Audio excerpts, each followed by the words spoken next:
Efesus 1 ayat 11, satu ayat saja buat kebenaran kita hari ini. Mari buka firman Tuhan di Alkitab, saudara. Efesus 1 ayat 11, saya bacakan. Aku katakan di dalam Kristus. Katakan di dalam Kristus. Di dalam Kristus. Karena di dalam Dialah kami mendapat bagian yang dijanjikan. Kami yang dari semula ditentukan untuk menerima bagian itu sesuai dengan maksud Allah yang di dalam segala sesuatu bekerja menurut keputusan kehendaknya. Katakan keputusan kehendaknya. Keputusan kehendaknya. Dari ayat ini, saudaraku, ada dua hal yang saya mau sampaikan. Yang pertama, kata di dalam Kristus, dan yang kedua adalah bekerja menurut keputusan kehendaknya. Saudara yang terkasih, kalau saudara baca Efesus pasal 1 ayat 11, mulai dari ayat 4 sampai ayat 15, di sana ditulis kata di dalam Tuhan, di dalam Kristus, di dalam Dia, di dalam Bapa, 14 kali. Saudaraku, hanya 11 ayat, tapi ada kata di dalam Kristus, di dalam Bapa, di dalam Tuhan, di dalam Dia, belasan kali. Nah, maksudnya begini, penulis ayat kitab Efesus adalah Paulus. Apakah Paulus kekurangan kata-kata? Sampai dalam 11 ayat ada 14 kata di dalam Kristus, di dalam Dia, diulang-ulang sama Paulus. Saudaraku, Paulus orang pintar. Dia orang sekolah. Dia pintar sekali. Dia punya gelar doktor. Dia seorang pengajar. Jadi dia juga penulis kitab perjanjian baru yang paling banyak. Saya bisa pastikan bahwa Paulus tidak kurang kata-kata untuk menulis sebuah ayat. Nah, pertanyaannya kan begini, masa 11 ayat kata di dalam Kristus, di dalam Dia diulang-ulang belasan kali? Saudaraku, saya mau bilang begini, kenapa Paulus mengulang-ulang kata di dalam Kristus? Karena saat itu jemaat di Efesus sedang ditekan. Setiap beribadah begini, nyawa taruhan. Setiap pendeta khotbah dimasukkan ke dalam penjara lalu dibunuh. Jemaat di sana yang beribadah, yang pujian penyembahan, ditangkapin, saudaraku, lalu digantung. Jadi jemaat di Efesus saat itu adalah orang-orang yang tertindas, bahkan nyawa jadi taruhan. Makanya Paulus bilang ini, di dalam Kristus, di dalam Kristus. Ayat ini sedang bilang begini, hanya di dalam Tuhanlah kita kuat. Walau nyawa harus jadi taruhan, hanya di dalam Tuhanlah kita kuat. Nah, kata di dalam Kristus lahirlah kata inteos, yang artinya antusias. Jadi antusias lahir dari kata di dalam Kristus. Semangat adalah lahir dari kata di dalam Kristus. Jadi orang yang punya semangat sudah jelas dia punya Kristus di dalam hidupnya. Kalau orang yang lelah, capek, lesu dan lain-lain, ada kemungkinan Kristus tidak ada di dalam dia. Saudara yang terkasih, masa pandemi mengajar kita bahwa gereja, bahwa mimbar, bahwa jadwal, bahwa pelayanan, bahwa harta, bahwa pekerjaan tidaklah satu-satunya sumber kehidupan kita. Satu-satunya sumber pengharapan kita dan kehidupan kita adalah Kristus. Katakan amin. Saudaraku, Ibu ini dari kesaksian tentang corona. Bulan Februari lalu, saudaraku, kami mau pelayanan ke Semarang, harus bawa mobil pribadi. Gembalanya bilang kami mengundang yang memang pendetanya bawa mobil pribadi. Jadi karena perjalanan ke Semarang harus bawa swab antigen atau surat dari rumah sakit, kita swab di rumah sakit anak saya bekerja. Waktu itu kami 3 orang, saya dengan wakil gembala dan istri. Mau berangkat Jumat, swabnya Kamis. Pas kami swab bertiga, saya wakil gembala dan istri, hasilnya positif corona. Nah, saudara yang terkasih, sebelum saya swab, saya dapat undangan khotbah dari 6 pendeta, 6 gereja yang berbeda-beda. Jadi waktu saya swab, hasilnya positif. Saya lihat Facebook, 6 pendeta yang undang saya, mereka tidak saling kenal, gerejanya berbeda, meninggal karena COVID. Dalam 1-2 hari 6 pendeta meninggal karena COVID. Nah, waktu saya dinyatakan COVID, saya khawatir saya nyusul 6 pendetanya. Itu pikiran saya. Nah, singkat cerita saudaraku, ada satu tempat yang 3 kamar di sana. Jadi saya, istriku, wakil gembala. 2 hari kami diisolasi di sana, dirawat. Seberang kamar kita, seusia saya, bapak-bapak meninggal karena COVID. Saya bilang ke wakil gembala, apa yang kamu pikirkan? Khawatir. Terus ada lagi, ada. Dia bilang ini, Pastor, badan saya tinggi gede, tapi pikiran saya sekarang sedang kecil, lemah. Kenapa? Besok kita lihat matahari nggak, Pastor? Saya bilang ke sini, saya bilang ke dia, kenapa? Teman pendeta semua meninggal dalam 3 hari 6 pendeta. Dari umur 30 tahun sampai 50 tahun. Seberang kamar kita meninggal karena COVID. Jadi wakil gembala saya bilang gini, besok kita hidup nggak, Pastor? Saya mulai khawatir. Jangan-jangan memang besok nggak bisa lihat lagi matahari. Nah saudaraku, COVID itu kan punya gejala berbeda-beda. Istri saya ini, puji Tuhan, gejalanya nggak ada. Dia dandan cantik tiap hari, dia pesan makanan melalui Grab, dia baca novel, dia baca Alkitab. Nah saya tidak, tiap jam diare ke toilet. Rasa pahit, hambar nih lidah. Cabai sepedas apapun gak ada rasanya. Jeruk semanis apapun hambar, hilang rasanya, lidah hilang rasanya. Saat itu saya kurus. Saya bilang ke istriku, sayang, kamu kok gendut, saya kurus. Nah waktu kita lagi ngobrol begitu, ada telepon masuk ke istri dari adiknya. Kebetulan mami dari istri saya itu tinggal di Cikarang. Adiknya gereja di Lipo Cikarang. Saya suka kota di Betani Cikarang, Geraha Lipo. Nah adiknya telepon bilang gini, Kak, mami jatuh di kamar mandi, stroke, dibawa di rumah sakit. Istri saya yang nangis dan dia tidak tidur. Saya bilang gini, gantian gak tidur. Kamu kok senang? Oh saya tidak senang, saya berduka. Tapi percayalah, Tuhan masih berdaulat. Nah setelah adiknya kasih kabar maminya stroke jatuh, telepon dari kampung saya di Medan, mama saya, adik saya telepon bahwa mama saya divonis ada tumor di telinga, sehingga tidak bisa tidur karena sakit. Jadi saya mau bilang begini saudara, kita tidak pernah tahu apa yang terjadi dalam hidup kita. Yang saya mau bilang ini, selama Tuhan di dalam kita, kita pasti kuat. Amen. Saya pernah khotbahkan di Geraha Lipo Cikarang.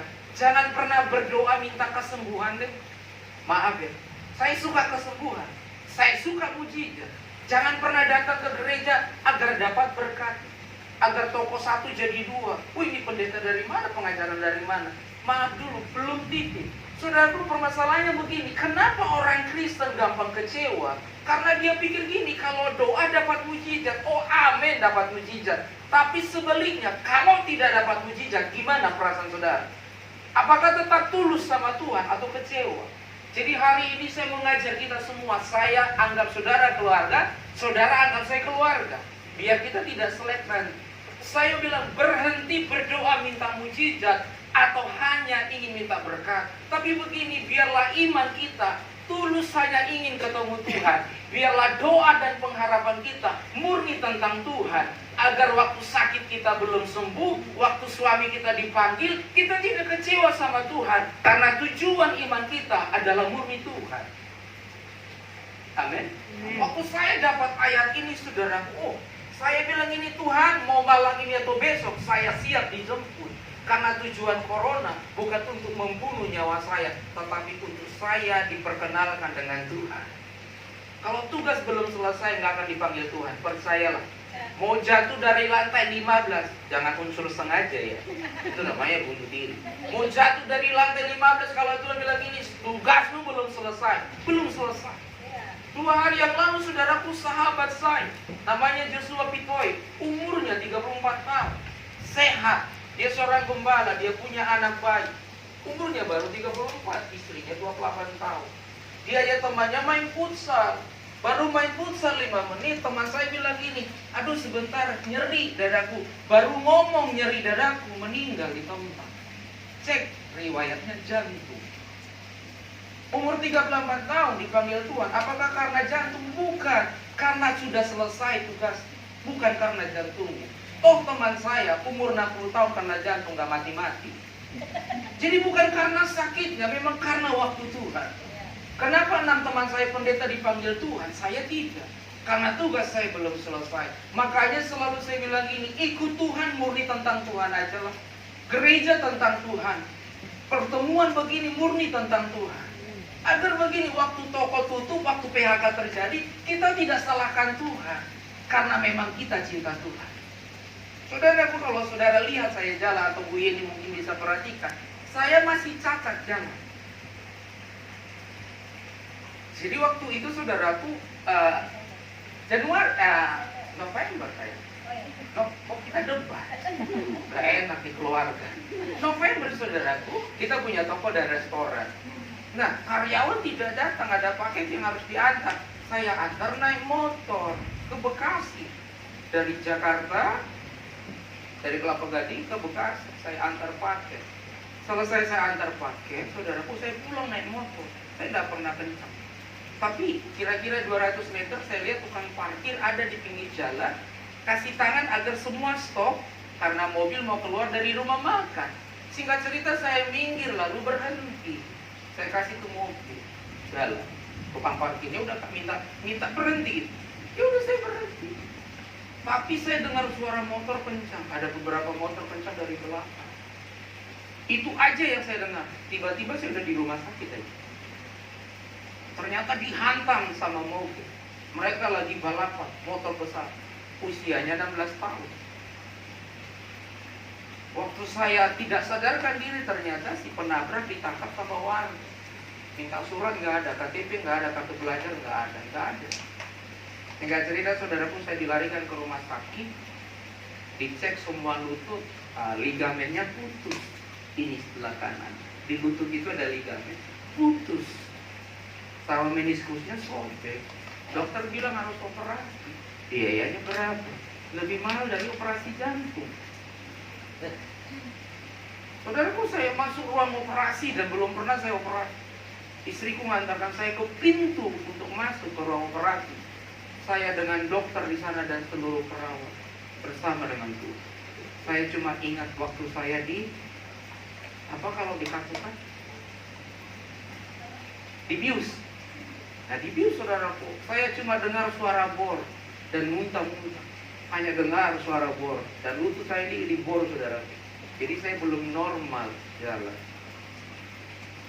Orang yang nabrak ternyata saudaraku, singkat cerita ketemu, datang ke rumah kami, minta maaf, cuma bawa beras dan kerupuk yang habis ratusan juta. Saya tidak permasalahkan habisnya berapa. Saya permasalahkan ini 4 bulan saya cuma di kamar. Mohon maaf, semua saya lakukan di kamar. Mau makan, toilet, semua di kamar. Sakit minta ampun. Tapi datang penabrak minta maaf, bawa beras dan kerupuk. Dan masuk logika. Tapi istriku bilang gini, sayang ampuni. Ampuni. Terima kerupuknya, terima beras. Singkat cerita saudaraku, baik Bu, baik Dek, kasihan yang dapat. Kami mengampunimu, kami terima kerupuk dan beras. Saudaraku, singkat cerita, tukar nomor dan lain-lain. Mereka pulang. Saya lihat iseng story WA yang nabrak.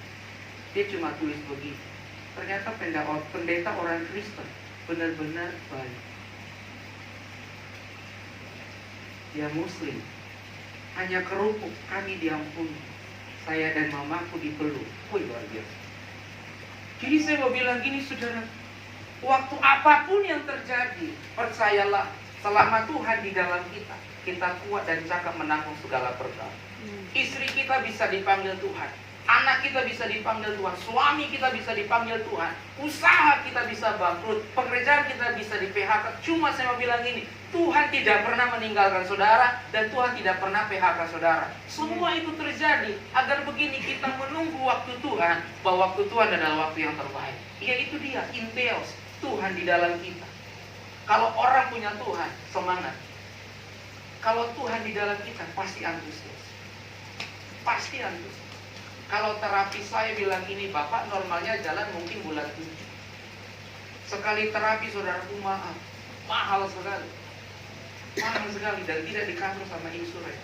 Saya cuma mau bilang ini, tetap miliki Tuhan. Karena tujuan saudara ikut Tuhan bukan mujizat. Itu bonus. Itu bonus. Amin.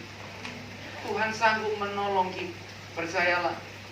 Kalau Musa bisa mempercayai Tuhan di padang gurun, Anda pun bisa mempercayai Tuhan di keadaan buruk. Amin. Kalau Simon, Sadrak, Mesak, Abednego bisa mempercayai Tuhan di gua singa atau di perapian, saya cuma mau bilang gini, kita pun bisa mempercayai Tuhan walaupun tengah keadaan sakit. 10 hari kita di rumah sakit, saudaraku, dokter bilang gini, antri yang mau masuk. Jadi bapak ibu pulang aja karena imunnya udah kuat. Loh, kan masih positif, tidak apa-apa, pulang aja isolasi mandiri. Karena antri. Begitu banyak orang kena COVID karena antri. Dokter dan perawatnya bilang gini, Bapak baru sekali, kami sudah 2 kali semuanya. Loh kenapa? Karena area kami adalah area COVID, yaitu di rumah sakit. Tapi orang yang sudah pernah kena COVID cenderung kekebalan imunnya, tubuhnya lebih bagus dibanding orang yang belum pernah COVID. Jadi kalau saya Koko, Cici, itu kami lebih kebal, saudaraku. Enak lah. Tapi dokternya bilang gini, kalau Bapak Muslim, makanlah buah kurma.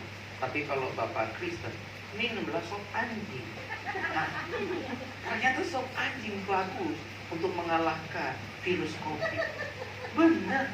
Cuma saya tidak suka makan dagingnya. Saya cari kuah. 10 hari disuruh pulang. Hasil swabnya saudaraku 3 hari kemudian datang. Puji Tuhan, positif. Belum terjadi perubahan. Ulang lagi swab. Wah, puji Tuhan, negatif. Gara-gara apa? Sok anjing. Enggak, gara-gara Tuhan. Nah, saudara yang terkasih, permasalahannya kan gini. Istriku enggak tahu, walaupun ujungnya saya cerita. Sayang, kamu mandi bebas. Karena kamar mandinya tidak punya, intinya harus kerannya segini. Jadi kita berdiri nggak bisa, harus begini. Kaki saya pincang. Saya menangis di kamar mandi, kenapa? Waktu saya mulai berlutut begini, jatuh. Saya nangis, istriku nggak tahu. Tapi istriku dengar ada suara bubuk, ada durian jatuh. Saya menangis di situ, saya bilang itu, terima kasih kalau saya ditabrak lari. Saudaraku, tidak gampang mengucap syukur di tengah keadaan tidak baik. Sederhana buat orang Kristen berkata Tuhan baik waktu Tuhan menolong. Apa yang Anda pikirkan waktu Tuhan tidak menolong? Apa? Gampang bagi kita berkata Yesus dahsyat waktu sakit kita sembuh. Pertanyaannya gini, apa yang Anda pikirkan waktu sakitmu tidak sembuh? Walaupun saya berdoa kita sembuh, tapi sebaliknya kalau tidak sembuh, seperti Paulus duri dalam daging, apa yang kita pikirkan tentang Tuhan? Saya cuma mau bilang ini, tetaplah berkata Tuhan baik. Walau di dalam perapian, tetap sembah Tuhan, katakan apa?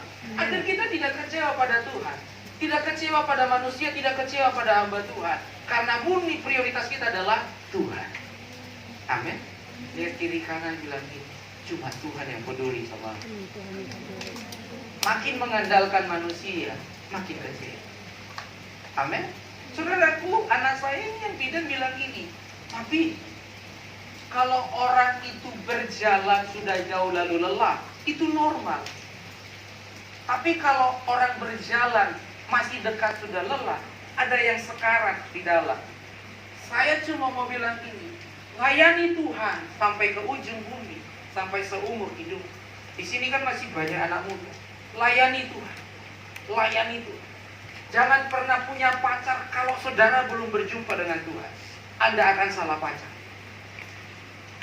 Kalau Anda berjumpa dengan Tuhan, Tuhan akan kirimkan orang yang berjumpa juga dengan pribadinya. Amin. Kalau saudara rindu yang terbaik, miliki Tuhan. Miliki Tuhan. Kita belajar dari Hakim-Hakim 16 ayat 16 tentang Simson. Dia seorang hakim yang tangguh, Pak. Dengan rahan keledai dia kalahkan 1000 tentara Filistin. Dengan tangan kosong dia tangkap 300 ekor anjing buta. Dengan tangan kosong dia bunuh serigala. Dia pribadi yang sangat kuat. Arti Simpson adalah light, terang.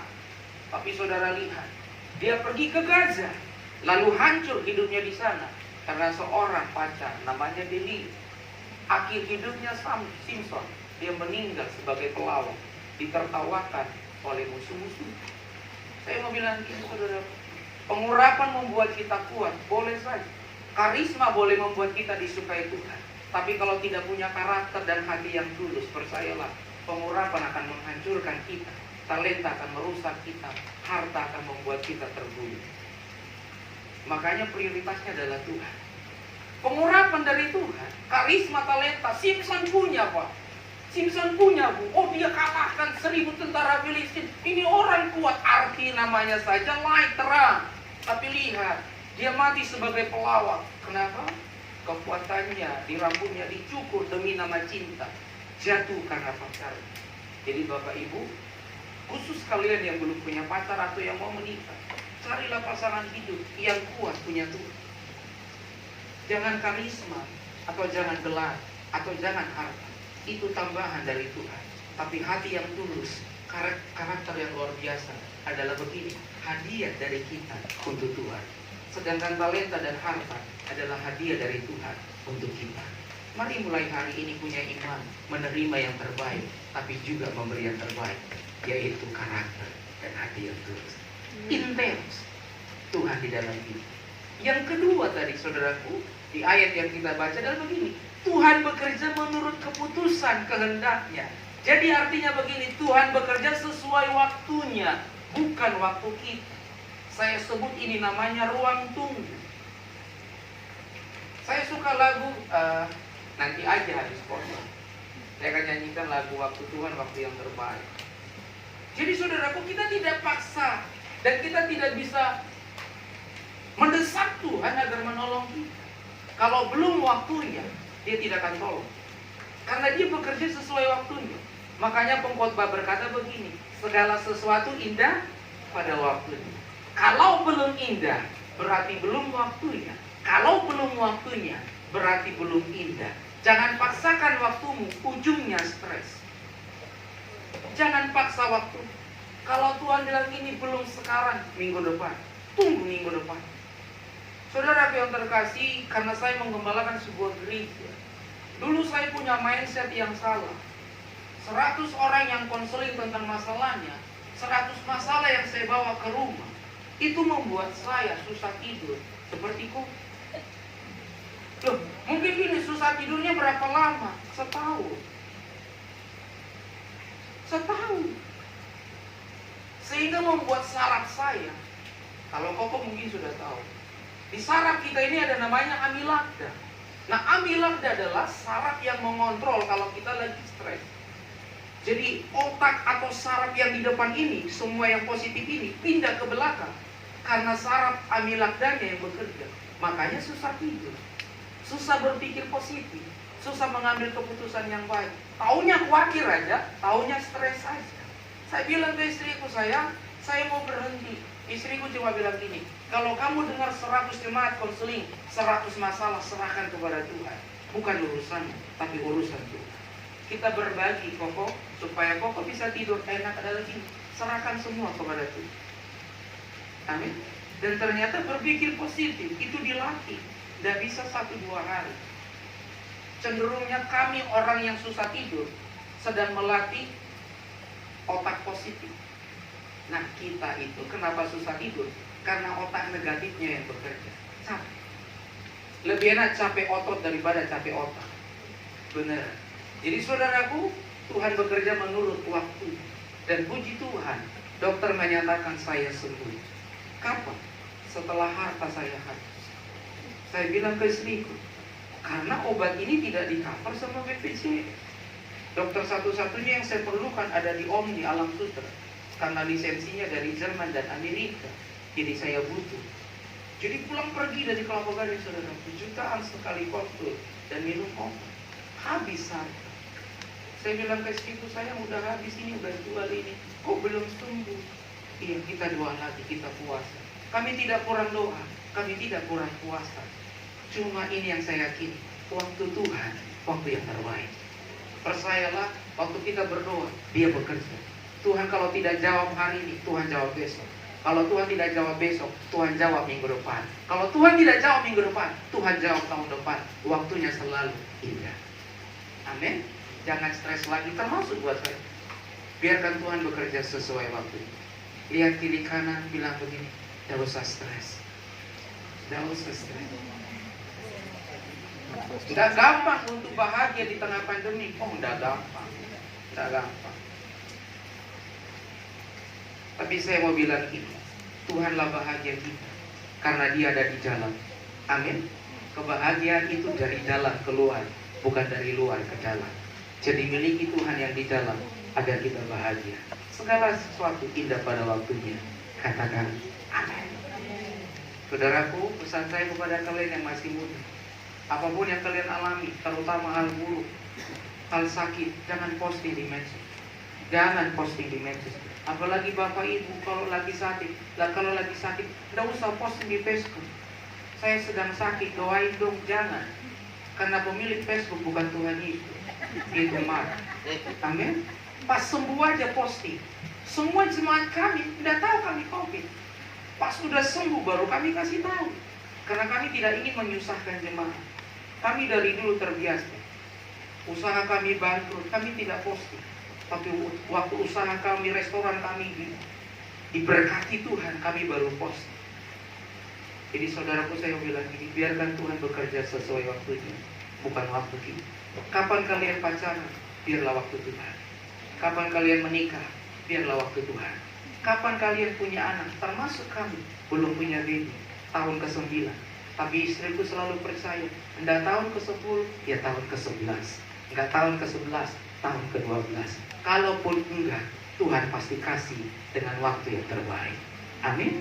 Selalu percaya Tuhan, walau di perapian, walau di gua singa, walau di padang gurun, karena waktunya adalah waktu yang terbaik. Katakan amin. Lihat kiri kanan, salam corona, bilang begini, jangan paksakan waktumu, nanti gila. Pilih waktu Tuhan.